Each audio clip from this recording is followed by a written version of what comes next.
And he went, yeah, all right. You know, he was 15. I know what sex sounds like. He got a bit teenage about it. Right. I went to this other room. 3 o'clock in the morning, he knocks on my door, white with fear. And he says, it's completely true. He says, Dave, I think your mum's died.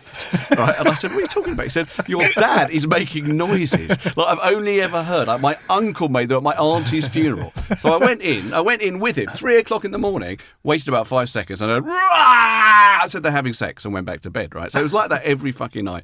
And I think it damaged me. But not as damaged as once. I'm telling you the whole show here. But anyway, once I heard my mum having sex without my dad, meaning, you know, she was on her own. And so she was she made a lot of weird noises while she was doing that.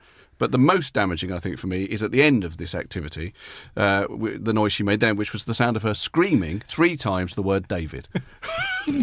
So that's very complicated. And when I tell that in the show, it gets a very extraordinary reaction. I couldn't even talk about my mum wanking, let alone her shouting Ricky at the top of her fucking voice. This explains a lot to me about why you're like you are. Yeah. And I tell you, you're not as mad as you fucking should be.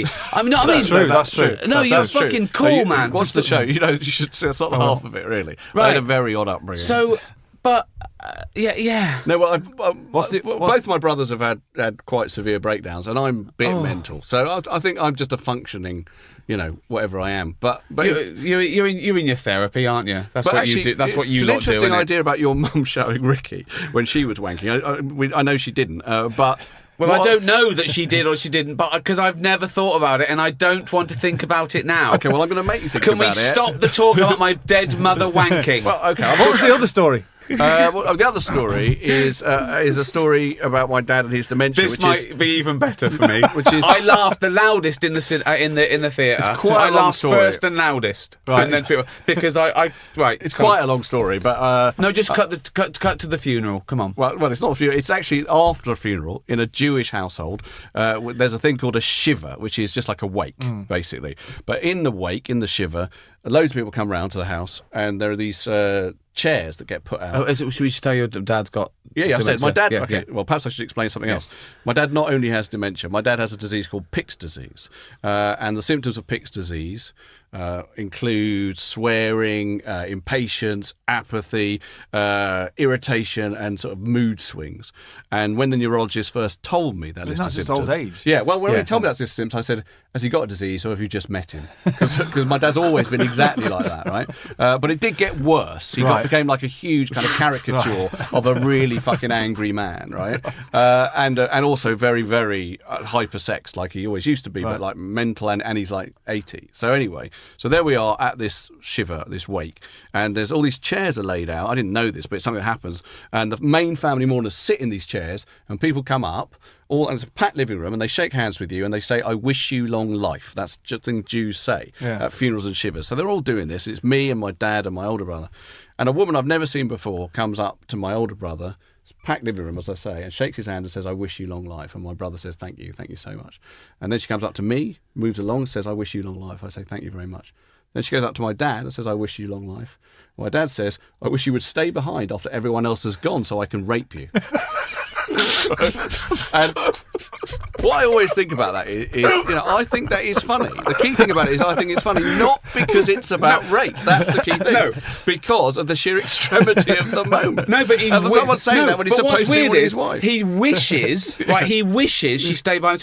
Not, "I wish you stay behind so we could have consensual sex." No. I wish you'd stay behind because I could. I mean, it's. But he must have been. I know he has no inhibitions and he's got.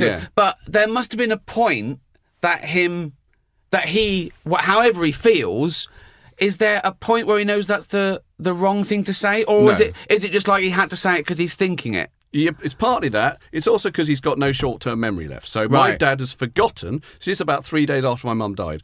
My dad has forgotten in that moment why he's there. That he's at a wake, that his wife has died, or anything. All he's thinking is, there's quite an attractive woman. She was about 40. Right. He's about 80, shaking my hand and being nice to me. So I want to have sex with her. Right. And he doesn't have any inhibitions about saying that anymore. Sure. Obviously, the use of the rape word makes it a bit more extreme, but I also think my dad comes from a time when that word wasn't quite as, intense as it is now. Do you know what I mean? I think in a PC sense, but I think it was always a bad thing to do. It was a bad thing to do. I'm not suggesting it wasn't a bad thing to do. Oh, no, I don't normally have to explain this quite so much. What I basically think is that moment is terrible, but also brilliant, because all the little niceties that we surround death with just get stripped away by my dad's punk dementia. It's also funny because he's innocent. Just like the guy who taught the pug to do the Hitler salute. It's funny. That was something we talked about in the last show. Is it a bloke who taught a pug to do a Hitler salute, right? And he's got in trouble. He's been taken to court, right? Not the pug. Because the reason it's funny is that pug doesn't know what he's doing. That's why it's funny. So we're putting all the why it's so terrible. There's a scene in The Office where the Brent is going like something about a hotel. Yeah, no, there's a fire alarm. I think there's been a rape up there. There's been a rape exactly. up there. Exactly. Yeah. We know that the intention was the target of that joke. There's been a rape up there. Is a narcissistic middle-aged man who wants to win a silly little game. It's interesting. I think you would have trouble putting that on now. I think if you wrote that now, you would find that. I talk about rape and rape culture and jokes about rape for about 15 minutes in my new show. And as long as you're being adult about it and you're explaining, everyone's cool. It's when it's taken out of context. It's when any line in my new show would still cause a scandal in the papers. But everyone in the room has been on that journey for an hour and a half, and then no one's offended. No one in that room is offended. I'm saying the most horrendous things, but I'm explaining them and I'm saying why, you know. And I think it's all context. That's the same with the story I've just told, which to some extent, my worry about doing it here is that I've spent a long time building up exactly who my dad is and how my dad is someone. Everyone understands your dad is suffering from an illness where he has no inhibitions at a funeral. To everyone, if anyone is offended by us finding that funny, then they've misunderstood what's funny about it, and you're right to laugh with your dad about it. What did the woman say? Well, the woman was very upset and offended. Well, just shocked mainly. So I said, "Oh, I'm so sorry. He's got dementia and all that." But the problem is, as I'm saying that, I think, no, this is who he is. This is just who my dad is, you know, because you're trying to say he would never do this normally, and he wouldn't have done it normally, but he might have thought it normally. That's the problem. Yeah, but she was fine. I mean, the thing is that the problem, one of the things I'm trying to do in that show is make it clear that dementia isn't just old people sitting in a wheelchair staring at the wall. My dad, I did a film for Channel 4 about it. He's got a disease which turns him into a sort of wild and whirling mental cartoon of what he always was.